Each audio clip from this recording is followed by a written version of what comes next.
pang mayaman. So ayun guys, i-house tour ko kayo. Pero sa bathroom tayo pupunta. Yan. Ito po yung project namin sa Westdale. Kung mapapansin nyo yung ating bathroom door, aluminum po yan. So since wala na tayong bintana dito, wala tayong awning, pag nagpagawa kayo ng aluminum door, maganda yung may glass, smoke glass. So para ka na rin may bintana. Ayan po. So ang kulang na lang po dito is yung ating ilaw. Ayan. Nalinisan na yung kabilang bathroom, hindi pa. So ito po yung combination ng tiles ni ma'am. 30 by 60 na glossy po ito pero ceramic ha. Tapos may design siya ng parang padahon-dahon. Ayun. Tapos gusto niyang sa may part po ng ating shower area is meron siyang parang wood design na tiles. Hanggang dito po yan. Since matte finish po yung ating tiles, pwede natin siyang ituloy dito sa ating floor area, shower area. Ayan. Tapos pinatteran niya ni ma'am ng gray. Ganda oh. White, brown, gray. Maganda siya oh. Diba? So I think ang sukat ng bathroom is halos nasa 190 siguro to. 190 yung pinakaganon. Tapos yung lapad naman po siguro is nasa 140. Ayan. So dahil hindi tayo pwedeng maglagay ng niche doon, dito na lang. Bathroom niche. So dito tayo naglalagay kasi wala tayong masisira sa kabilang side.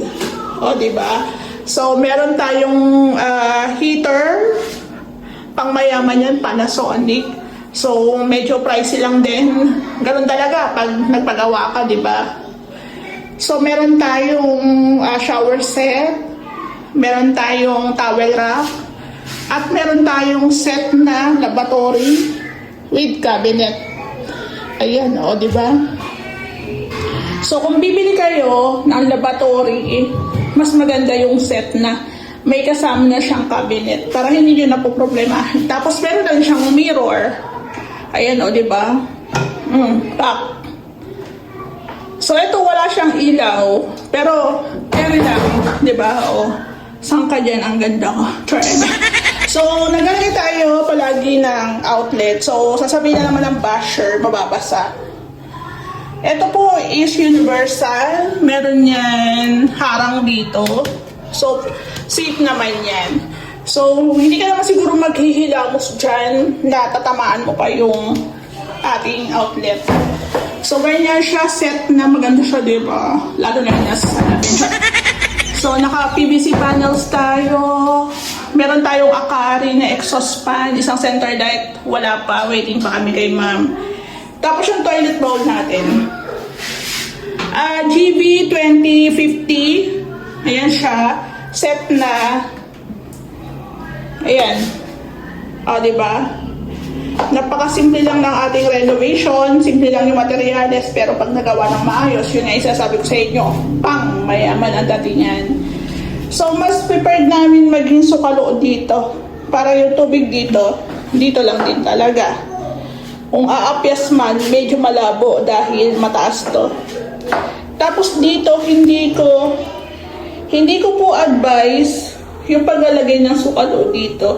Mas gusto ko lang po yung nakadrop lang siya siguro ng mga 2 cm. Para hindi ka, kasi pag sukalo parang nakakaalangan lakaran. So ito, nakadrop lang tayo ng mga 2. Ayan.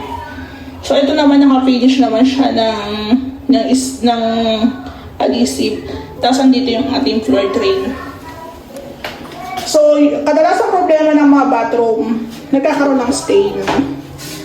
Dahil po yun sa mga sabon. So, kung ayaw nyo magka-stain, regular nyo pong linisin ang bathroom, ang tiles. So, advice ko rin, mas maganda kung naka-full. Ayan. Kahit hilamusan mo yan, okay lang. Kasi wala namang pintura dyan.